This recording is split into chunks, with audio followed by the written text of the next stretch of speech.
Shalom Kulam, I'm John Little and this is the ShockCast for Saturday, June 30th, 2018. A Matthew 24/7 uncivil war. The United States, Latin America, Europe, and the Middle East, India, and China are all set for civil war. Some of that will be like the war fought between the North and the South in the somewhat less United States during the 1800s, but most of it will be social upheaval, ethnic strife, and general stupidity. It's bad now, but when economic difficulty sets in, it will become catastrophic. Nothing turns a man or woman violent like hungry children, and when the rule of law finally collapses, those without children will turn violent when others have something that they do not have. When Jesus spoke of the last days in Matthew 24, he mentioned this, quote, "For nation shall rise against nation, and kingdom against kingdom, and there shall be famines, and pestilences, and earthquakes in diverse places." Close quote. Matthew 24:7. What we saw this past week in the U.S. was a call for civil war, ethnos, or nation, against ethnos. That rise of ethnic conflict is exactly what Jesus was talking about in Matthew 24:7. Of course, there will be kingdoms fighting against kingdoms, and we'll see plenty of that too. But we are already seeing the ethnic collapse beginning everywhere. In the U.S., the socialists are banging on the drum of ethnic warfare. In Europe, the socialists have been dragging countless numbers of poorly educated, violent migrants into Italy, Spain, France, Germany, and the UK. Latin America is crumbling, and that crumble is about to accelerate as Venezuela finally becomes a failed state. Argentina, Mexico, and other Latin American countries will not be far behind. Chile might survive, but it's hard to say. The Sunni Middle East is attempting to reform itself out of fear of the threat from the Shiites. Their only hope is Israel, and the current peace initiatives are an expression of their desperation. India has always been a horrifyingly corrupt, poorly organized, and relentlessly tribal country. They are trying to paper over their differences, but there's little chance that they will succeed. When push comes to shove, it will be every tribe for itself. And then there's China. Most people do not understand that China has always been an unstable place. Only the threat of terror from the emperor has ever kept the place together. The current emperor, the Chinese Communist Party, has been able to keep China from flying apart. The question is, when the oil becomes more and more difficult to get, will they be able to stop the centrifugal forces in China from causing it to fly apart? The only question in my mind is, how long will this process take? Over the next 10 years, peak oil will become a reality for everyone. In fact, I believe that we will see it over the next 2 years. Then there's the grand solar minimum that we have begun to move into. That GSM, or grand solar minimum, will thoroughly damage the world's ability to grow enough food to feed everyone in the way that they have grown to expect. This is where that second wave, or second half, of Matthew 24:7 comes in, where it says, "And there shall be famines and pestilences and earthquakes in divers places." Both peak oil and the grand solar minimum will be responsible for the famines. The grand solar minimum will also be responsible for the earthquakes, and Chris in Poland gave me some great resources on this that I have not been able to get to. Sorry, Chris. But those pestilences, well, when you are starving, you usually come down with diseases that you would not normally contract. These epidemics will rip through the starving parts of the world, and the insects that can no longer be controlled through spraying will destroy what is left of the crops that do grow. Kids, we are in for a rough time, a very rough time. Now, before I get into the research and analysis section of this ShockCast, please take a moment to think about, download and read my free book, Ezekiel's Fire. It is free. And what is written there may just save your life. And before going on, please take a moment to click the subscribe button below if you're listening through YouTube, and hit that bell to be notified when the next ShockCast happens. Those of you listening via MP3, make sure that you are subscribed to the Shock Letter. In fact, everyone should sign up for the Shock Letter. It is free. Subscribing and unsubscribing is easy, and there's no way that I would ever share the subscription list with anyone. Period. Okay, well, let's get into the research for this week.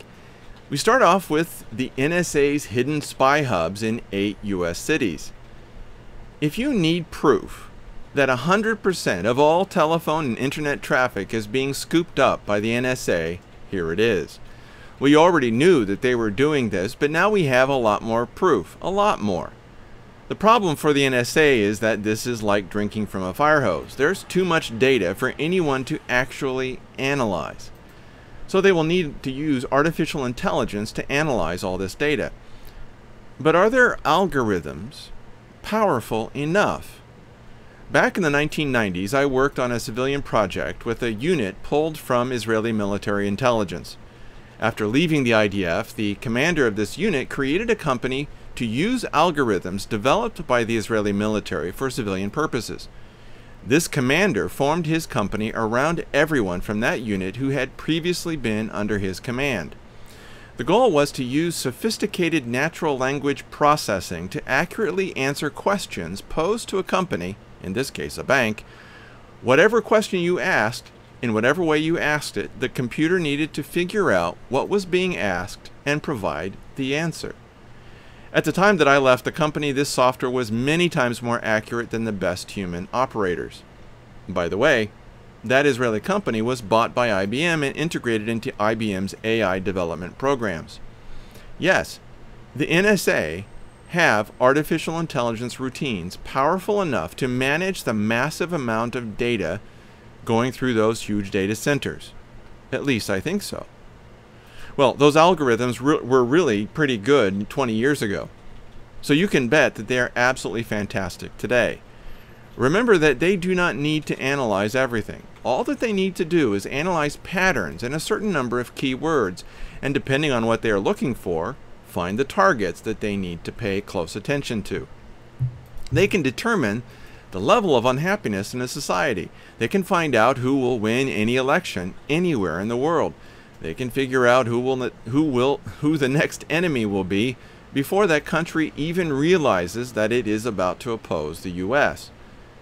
Their only limitation lies with what they decide to look for. And if you and I ever become a threat to the NSA, they will definitely be looking at you and me. The next one comes from Jennifer, and she shared this in the comment section of a week before last, and I'm sorry that I didn't get to it in time to get it to the previous article, but we got in this past Friday. It's called Archery and the Christian Life, the M.D. Harris Institute. It makes an excellent comparison between archery and the Christian life, and I find such intelligent and thoughtful corollaries to be inspiring. Also, the writer hints at a depth of understanding of history that would make me want to read more of what this writer writes. And yes, modern history would have been radically different if the victims of Islam, the Islamic hordes that were taking over the Middle East, if those victims had been able to use a bow and arrow a little better than they were. The next is the GOR is back on YouTube. It's the gold to oil ratio, or GOR, and the distortions of a cheap debt-fueled fracking boom are almost over. The reality of peak oil is getting ready to show itself, as well as the true value of gold. If you haven't bought gold, now might be a good time to buy some. And then there's atrocity porn and Hitler memes target Trump for regime change. Here are the last few paragraphs of this article, and these paragraphs point to the core of the growing movement towards civil war. Quote, Today, the atrocity porn and Hitler memes that have been so useful in justifying regime change in other countries are being directed with increasing intensity against America's own duly elected president. This is at a time when the original conspiracy to discredit and unseat him, the phony Russian collusion story, is in the process of unraveling and being turned back on its originators. Horror of horrors. Trump is now feeling free enough to move forward on a meeting with Putin. Keep in mind that Putin is, according to Hillary Clinton, leader of the worldwide authoritarian, white supremacist, and xenophobic movement, who is emboldening right-wing nationalists, separatists, racists, and even neo-Nazis. Dun dun dun. So he and Hitler Trump should get on famously. The prospect of any warming of ties between Washington and Moscow has elements of the U.S. intelligence agencies, together with their British co-conspirators in MI6 and GCHQ, in an absolute panic. That's why desperate measures are in order. As noted earlier, when confronted with a reincarnation of the most evil personage in history, even the most extreme actions cannot be ruled out. Demonizing the intended target neutralizes objections to his removal by any means necessary. After all, how can any decent person oppose getting rid of Hitler? And this is where you wiggle and waggle your eyebrows, right? Okay, close quote. This is where the U.S. is going. And as if that wasn't bad enough, I originally found this article at zerohedge.com, and I provided a link. The comments at the bottom of this article are absolutely horrifying. So on the one side, we have a growing civil war. And on the other side, we have a growing number of people who think that Hitler was just misunderstood. It's grieving to see such insanity. Then it's up next, 1970-style bombings warns progressive. This is incredible. Just listen to the hateful insanity. Quote, "Do you think that being asked to leave a restaurant or having your meal interrupted or being called by the public is bad? My fascism enabling friends, this is only the beginning," writes Splinter senior writer Hamilton Nolan. Close quote.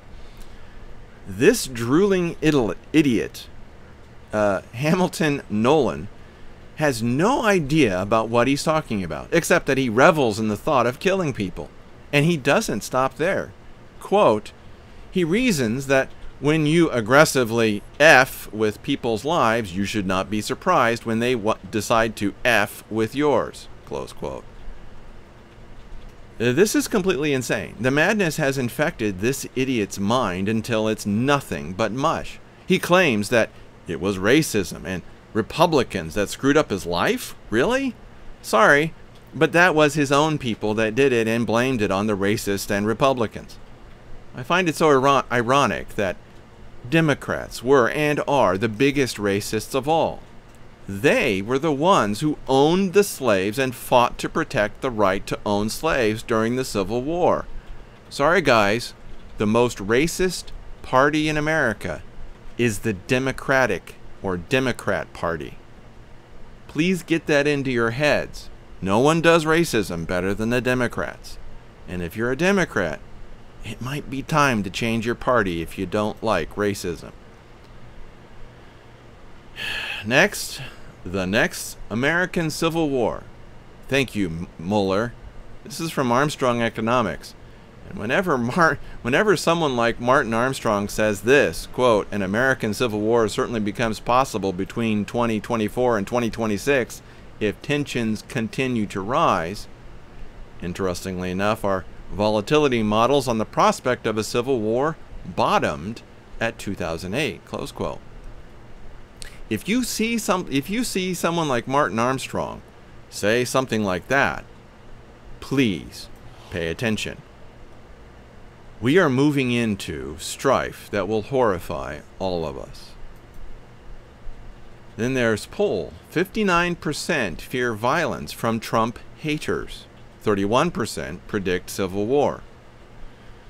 The insanity that has swept through parts of America has finally become a real concern for the average American. Eventually, it will lead to some kind of insurgency. In fact, that insurgency has already begun. The only question is in how big it will get. A revolution or civil war only takes a die-hard fanatic 3% of a society to begin. However, it will also need a tremendous amount of money and resources to succeed. Israeli veterans of counterterrorism operations will always tell you that the best way to stop an insurgency is to follow the money. And guess the names and the identities of the billionaires that are providing the money for this insurgency. George? Is that you? George Soros? Anyway, moving on. Is the media deliberately trying to spawn Civil War 2.0? This is from the Organic Prepper. The answer, of course, is yes. Nothing sells newspapers like violence, and newspapers and other forms of media hire socialists who believe in violence against those that they dislike, and nobody is more violent than socialists. Oh, and yes, Muslims are, at heart, socialists. Socialism and Islam have always been bosom buddies. Hitler was a socialist, and he loved Islam.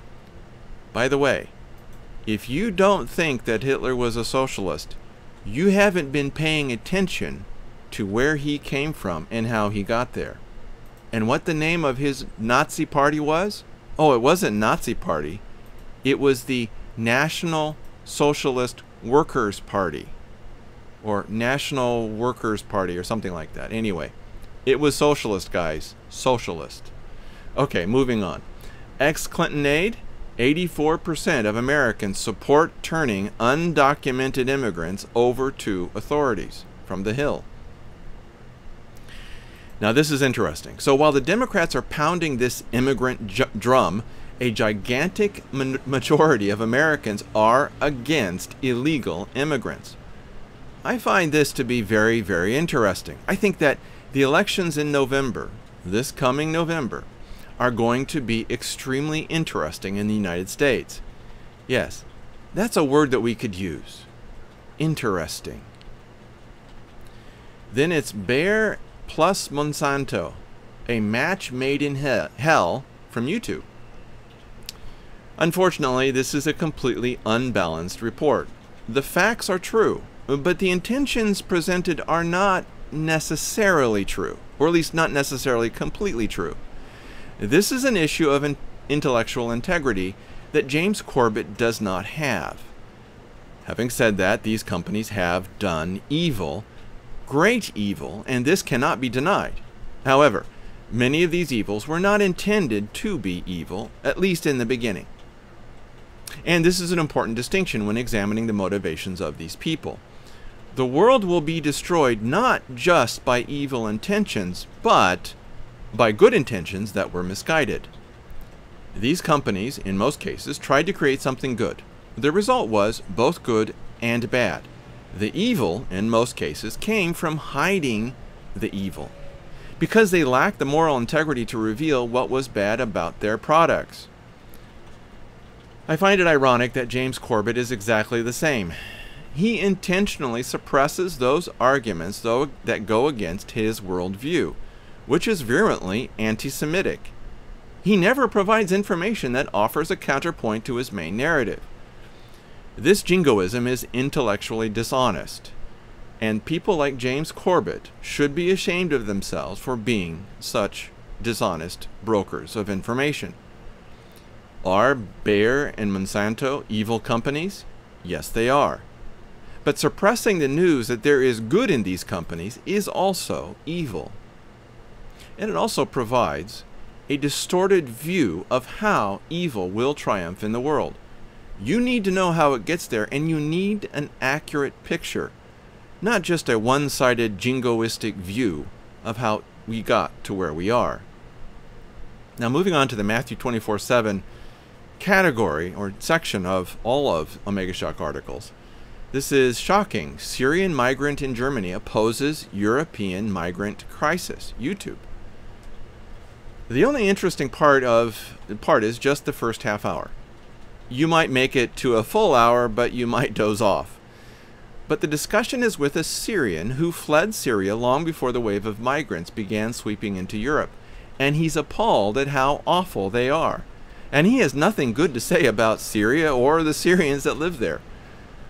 I think that you will like the first half hour of this show. It's a very interesting view of what a Syrian would say about his own countrymen and, of course, the Arabs that live in the Middle East. Then moving on to Club Orlov, barbarians rampage through Europe's cemetery. Dmitry Orlov is a thoughtful observer of all things geopolitical. I often disagree with his conclusions, but his insights are worth thinking about. Here are some quotes from this article. Quote, "Here we have a flood of people coming in, the majority of them young adult males shirking military service back home, and relatively few of them are qualified to seek asylum. Most of them are unqualified to do any sort of work within the EU due to lack of literacy, education, or work ethic. Many of them would not be trainable in any case, coming as they are from populations bred for physical stamina and disease tolerance rather than intelligence." He's speaking of sort of natural selection. When you have a disease-prone country, those that naturally survive will be those who are disease tolerant. Anyway, moving on.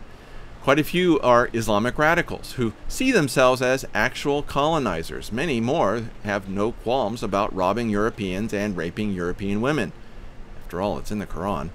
A few thousand are actual terrorists being sent in to await orders. For most of them, crashing into the EU and freeloading there is part of an excellent adventure. Far more exciting than herding cattle or growing millet in their native villages. European NGOs equip them with inflatable lifeboats and life vests and set them adrift off the coast of Libya or in the Adriatic. European NGO ships then scoop them up and deliver them to ports in Italy, Greece, or Spain. Then they get to freeload for months on end while more NGO types help them with the paperwork and clog up the courts with lawsuits they file on their behalf. Close quote, and moving on to the next quote. Quote, "What I believe happened is that the Europeans became too comfortable. Yes, they did experience some hardship during the two world wars, but it was nothing compared to what many other nations went through, Russia and China especially. When life is a struggle, experience is vivid, simple joys are profoundly felt, intelligent choices are critical to survival, and acts of heroism are both necessary and valued. When life is comfortable, people become satiated and hard to satisfy. Tastes become decadent and effete. Questions of safety are pushed off on specialists, and spontaneous acts of individual heroism and bravery come to be treated as symptoms of social maladaptation. Close quote. He's a good writer. Quote, and then the next paragraph, "The Europeans conquered their own medieval nature, but then re-imported it. The new emasculated Western European man is unable to push back against it, nor can their governments, whose leaders are forced to abide by the same cultural codes of tolerance, political correctness, and compulsory kindness. But the Eastern European man, only temporarily frightened into acting tolerant and emasculated, will not stand for any of this for much longer. His medieval nature is still quite close to the surface, while their Western neighbors have placed theirs in museums and various other tourist traps. This is already apparent. There was a recent EU summit on immigration. The East Europeans didn't even bother to show up." Close quote. And good for you, East Europeans, especially Poland. Well done. So it will be Eastern Europe and Russia that will resurrect Europe. Of course, Russia will be taken down during Ezekiel's fire, so we should look further south to Southern Europe, or Southeastern Europe, for Europe's resurrection. Remember the horn that rises out of Alexander's kingdom in the book of Daniel? Right. The Antichrist. We're not looking forward to it, but he's coming. Then we move to Gog and Magog, which will really introduce the events and situation for the coming of the Antichrist. It's going to set the world stage. And this is one of the reasons why I talk so much, in addition to the fact that Gog and Magog will bring Ezekiel's fire. Ezekiel's fire will destroy the lives of will probably lead to the death of 1 billion people and destroy the conditions for living for countless numbers of people. In this article, Jordan sends tanks to border as Syrian army advances, raising tensions. Quote, that's the title of the article. This move by Jordan is probably precautionary, and most of Jordan's military is probably near the Syrian border anyway. Syria has always been the biggest threat to Jordan, especially since 1972. As for the foolish point made about ISIS in this article, I've been across the valley from that ISIS position from both the Israeli and Jordanian side many years ago. Well, not too many years ago, about like 20 years ago. It is virtually impossible to cross between Syria and Israel, or Syria and Jordan, at that location, which is why ISIS is there. If Israel was directly supplying ISIS, ISIS would be further north, near Quneitra. Here's a link to the topographical, I provide a link in the article, to the topographical map where ISIS is sitting. You should be able to see why the idiot in this article does not understand why ISIS is sitting there. They're making sure that they only have one front to defend. The front along Israel and Jordan is impassable. Okay, ISIS very clearly chose that location because it was protected from both Israel and from Jordan. But trying to convince a moron that Israel isn't supplying ISIS is a fool's game. Morons will always be morons. Just try to convince a flat earther that the earth isn't flat, if you want an example. Now, the reason why I'm putting this in the Gog and Magog section is that a war with Syria will set the stage for the coming of Gog and Magog. So please pay attention to this. Watch what Jordan is doing. It's going to get interesting real quick. Now, to Turkey. Well, the title, here's how Erdogan plans to steal, and in fact stole, Sunday's election. It's already happened. He won. This is how he did it. Of course, oink, Erdogan did win the election, and, oh, I'm sorry, his real name is Recep Tayyip Erdogan, but no one wants to say Recep Tayyip. I just say oink. Oink Erdogan, the ugliest man in Anatolia County. Okay, moving on. Oink Erdogan did win the election, and the last part of this article demonstrates how he did it. 1. He's already engineered electoral law for less oversight of the ballot and the ballot process. 2. Erdogan's own party cronies will manage and appoint officials for Sunday's election process. 3. Switching ballot locations, especially in Kurdish areas. And yes, he did that. And remember, the Kurds are 20% of Turkey's population. 4. Erdogan now essentially owns the judicial system, the military, and the media, all of which will be leveraged or used against the opposition. 5. No detail has been left untouched, but last-minute shenanigans will ensure victory if it gets close. Even then, Oink didn't win as strongly as he had hoped. Poor Oink Erdogan. Well, better luck next time. Well, actually, the bad thing is, Erdogan he probably realizes now that he's got a problem. And you can bet that he's going to be up the nationalism and he's going to up the talk of doing something about Israel when the time comes. We'll see what happens. Just remember, Gog and Magog brings Ezekiel's fire, the largest solar flare in the history of humankind. You want to be ready for that, and I truly hope that you will be ready for this. A prudent man foreseeth the evil and hideth himself, but the simple pass on and are punished. That's Proverbs 22:3. Now, if you find a flaw in my reasoning, have a question, or wish to add your own viewpoint, leave a comment on the Omega Shock website or in the comments section below. Omega Shock readers and ShockCast listeners leave awesome comments, and I value each and every one of them. Again, make sure that you are subscribed to the Shock Letter at theshockletter.com. In fact, everyone should sign up for the Shock Letter. It's free. Subscribing and unsubscribing is easy.